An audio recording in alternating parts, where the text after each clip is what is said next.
이제 목요일 방송분 함께 하시겠습니다.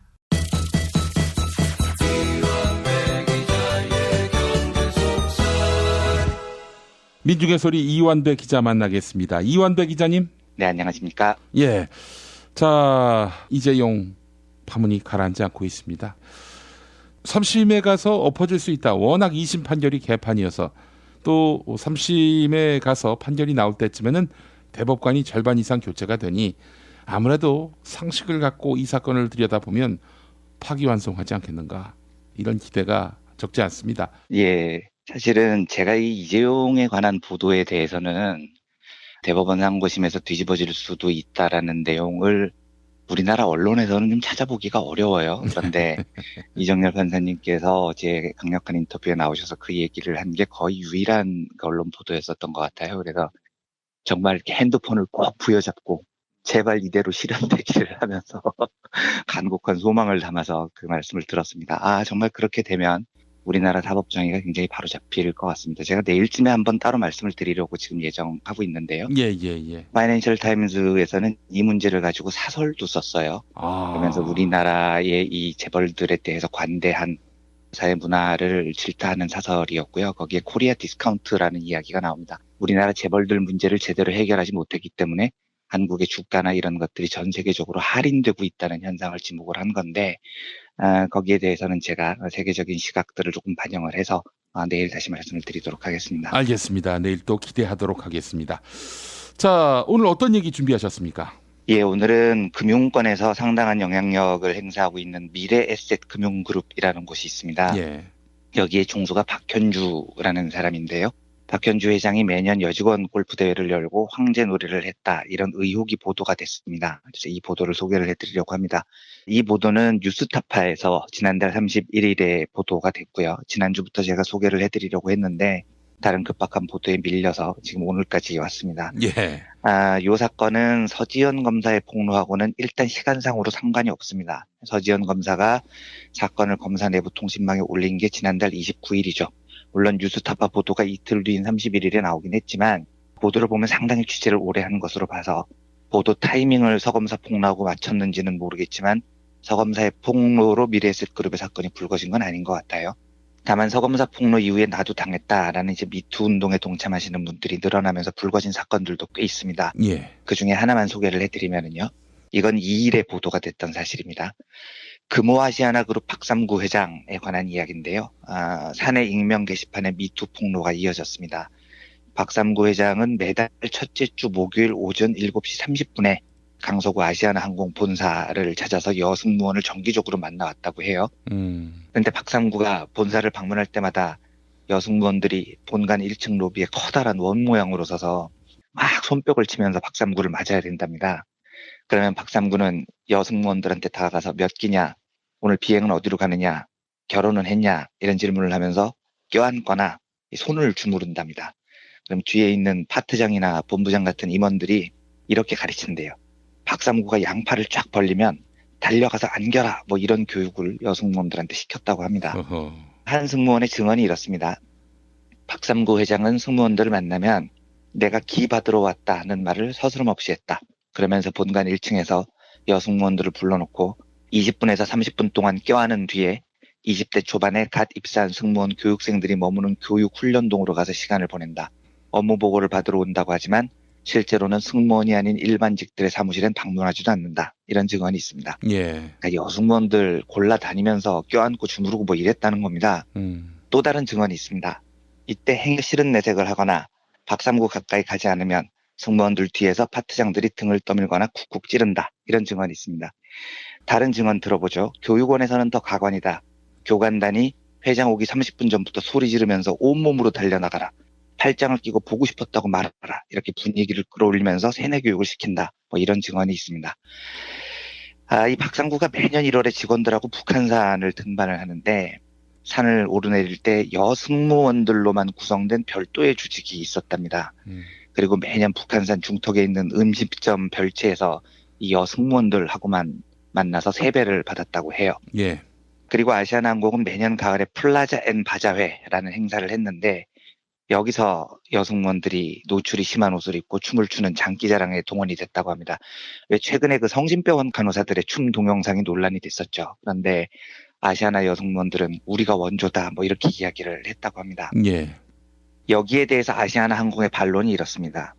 회장님이 직원들을 아끼는 마음에 격려하는 것인데 일부가 안 좋게 받아들이는 것이다. 블라인드에 적힌 내용은 경영진과 회사를 욕보이기 위한 악의적인 댓글이다. 이렇게 반응을 했습니다. 예. 어떤 미친놈이 이딴 해명을 했는지 모르겠는데 박삼구가 직원들을 아끼는 마음에 30분 동안 끌어안고 손을 주물럭거렸다는 이야기를 직원들을 아끼는 마음하고 어떻게 동치시킬 수 있습니까? 그게 니들 눈깔에는 아끼고 격려하는 걸로 보이는지 모르겠는데 니들 딸이 그런 일을 당했다고 생각을 해보십시오. 그러면 아이고 우리 회장님이 우리 딸을 참 아껴주시는구나 그러고 넘어갈 수 있겠습니까? 하여튼 이런 일들이 비일비재하다는 겁니다. 이제 오늘의 본론으로 미래에셋 이야기로 돌아와 보겠습니다. 뉴스타파 탐사 보도를 보면요. 미래에셋 금융그룹은 이제 금융 쪽에서 상당히 영향력이 있는 회사인데 박현주는 이 회사의 창업주죠. 셀러리맨 신화 이런 식으로 조금 과대포장이 돼 있는 인물이기도 합니다. 예. 증권가에서는 대우증권이 옛날부터 굉장히 영업력이 강한 증권사로 알려져 있는데 미래에셋이 이 대우증권을 인수했어요. 그러면서 명실상부한 여의도의 강자로 떠오르게 된 겁니다. 그런데 이 그룹의 회장인 박현주, 이 사람은 이름이 여자 같아 보이지만 남자입니다. 남자인데 박현주가 해마다 여직원 골프 대회를 열고요. 대회에 참석한 여직원들하고 새벽까지 술자리를 가졌답니다. 2016년에 열린 여직원 골프 대회에서 박현주를 포함해서 남성 임원은 14명이 참석을 했고요. 여직원은 무려 117명이 참석을 했습니다. 그래서 새벽 2시 넘어서까지 뒤풀이 술자리를 가졌다고 해요. 이 술자리에서 여직원들이 조별로 노래, 춤 이런 거 장기자랑을 하라고 강요를 받았고요. 이 장기자랑을 하는데 선곡은 박현주가 좋아하는 노래로 했답니다. 박현주가 좋아하는 노래가 뭔지 남성 임원들이 여직원들에게 귀뜸을 해줬다고 하고요. 심사는 오로지 박현주 혼자서 도맡았습니다. 이게 말이에요. JMS라고 그 사이비 종교가 있거든요. 네. 거기 교주가 축구 경기를 하는데 말이죠. 아무도 공을 뺏으려고 하지도 않고 그냥 단독 드리블해서 계속 골을 넣는 거야. 네. 혼자서 몇십 골을 넣을 때마다 다 박수치고 환호하고 최고다. 뭐 그렇게 우리 교주님의 그 멋진 플레이를 또 찬양하는 모습이 있었는데 그걸 보는 것 같네요. 네. 저도 그 얘기를 들으니까 생각이 나는데 과거에 김정일이 골프를 한번 쳤는데 골프를 처음 치러 갔다고 해요.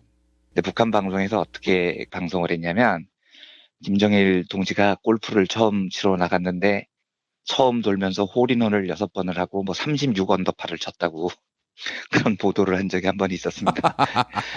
하여튼 제가 이제 박현주 회장 이야기를 하면서 이제 그런 이야기도 드릴 텐데 이렇게 수령 같은 대접을 받는 조직은 이런 비정상적인 일들을 많이 합니다. 근데 황당한 건 이 여직원 골프 대회에서 우승을 하면 특별 진급을 시킨다는 겁니다. 그래서 회사 안에서는 이 직원들 사이에서 골프 연습해라, 골프. 일 잘하려고 하지 말고 골프 연습하는 게 승진하는 데 더 도움이 된다. 이런 이야기까지 나돌았다고 해요. 골프를 못 해도 회장님한테 잘 보이면은 그걸로 장땡 아닙니까? 그렇죠. 예. 제일 중요한 건 이 금융그룹에서는 고객의 돈을 맞는 곳이기 때문에 정말로 일을 잘해야 되는 사람을 뽑아야 되는데 그렇죠. 예, 골프 대회에 우승한 사람을 승진시키니까 황당한 거죠. 실제로 2016년 골프 대회 우승자가 2017년 7월에 과장으로 승진을 했답니다. 근데 이분이 대리로 진급한 지 2년밖에 안 됐어요. 파격적 승진이었다는 거죠. 보통 대리에서 과장 다는데 미래에셋에서는 한 4년에서 5년 정도 걸린다는데 이분은 골프 대회 우승한 김에 2년 만에 초특급 승진을 했습니다. 예. 제가 그래서 박현주 씨한테 좀 조언을 해드리고 싶습니다. 예, 박현주 씨가 소유한 미래에셋이라는 회사는 금융회사입니다. 금융회사. 골프회사가 아니라고요. 왜 골프대회 우승자를 특별 진급시켜주는지 이해를 못하겠습니다. 사내에 이런 소문이 나돈답니다. 박현주가 예쁜 여직원을 좋아한다. 이런 소문이요. 그래서 사내에서는 서로 해서는 안 될 폭행, 성추행에 가까운 언어가 나돕니다. 어떤 남자 직원들은 골프대회에 참석한 여성들한테 박현주의 삼천궁녀 혹은 박현주의 기쁨조 이런 모욕적인 말을 하기도 한다고 해요. 세상에. 실제로 그 익명 SNS 서비스 블라인드의 미래에셋 게시판에는 여직원 골프대회에 관해서 이런 댓글들이 있습니다. 미래에셋의 미인대회. 거기서 눈에 들면 바로 승진 및 꿀팀 발령납니다.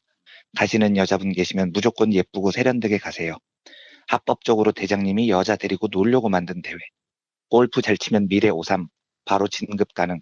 대신 미모가 좀 돼야 함.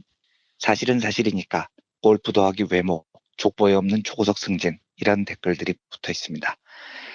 회장이 또라이니까 기업 문화가 거덜이 나고 있는 겁니다. 뉴스타파 보도를 보면 이런 대목이 있습니다. 박현주를 미래에셋 그룹 내부에서는 수령님이라고 부른다는 겁니다. 그 정도로 박현주의 권력이 절대적이라는 거죠. 근데 제가 이 대목 때문에 특히 오늘 박현주 이야기를 소개해 드리는 겁니다. 저는 박현주를 사석에서 한 4번, 공석에서는 수없이 만나봤어요. 제가 증권기자를 종합지 기자치고는 굉장히 길게 5년을 했으니까요. 예. 그런데 처음에 박현주를 만나기로 했을 때 제가 굉장히 기대를 많이 했습니다. 왜냐하면 당시 여의도에는 모든 재벌들이 증권사를 하나씩 다 끼고 있었고요. 예. 이 증권업계라는 것이 좀 특이해서 선도하는 뚜렷한 1위 회사가 없습니다. 시장 점유율이 다 고만고만해요. 삼성, LG, 대우, 미래에셋, 키움, 하나투자 다 고만고만합니다. 크게 차이가 안 나요. 그리고 재벌 총수들이 금융을 잘 모릅니다. 그러니까 뭘 어떻게 해야 되는지 모르니까 증권사 사장들을 아무나 내려보내요. 예, 자기 마음에 드는 사람들을 찍어 내려보내는 겁니다. 이건희가 금융을 알겠습니까? 정몽구가 금융을 알겠습니까? 그러니까 그냥 지 마음에 드는 애 아무나 증권사 사장으로 꽂아 보내서 증권사 사장들 실력이 정말 너무 형편이 없었어요. 오죽하면 1999년에 바이코리아 열풍이라는 게 우리나라에 있었는데 이 주인공이 우리나라에서 희대의 주가 조작 사건을 벌였었던 현대증권의 이익치라는 사람이 주인공이거든요. 그런데 이 이익치가 누구냐면 현대건설 사장 출신입니다.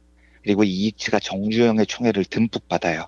그러니까 증권의 증자도 모르는 사람을 정주영이 현대증권 사장으로 꽂아서 내려보냈던 거죠. 근데 뭐 예전에 기억나는데 90년대 말에 뭐 바이코리아의 상징으로 저는 그분이 최고의 증권 전문가인 줄 알았어요. 아닙니다. 전혀 아닙니다. 증권 근처에도 안 와봤던 사람입니다. 이 사람이 건설 출신이 증권에 오니까 대뜸 바이코리아 펀드를 출시하고 정주영 스타일대로 막 밀어붙인 거죠. 3년 안에 100조 원을 모으겠다 뭐 이런 황당한 계획을 발표를 해요.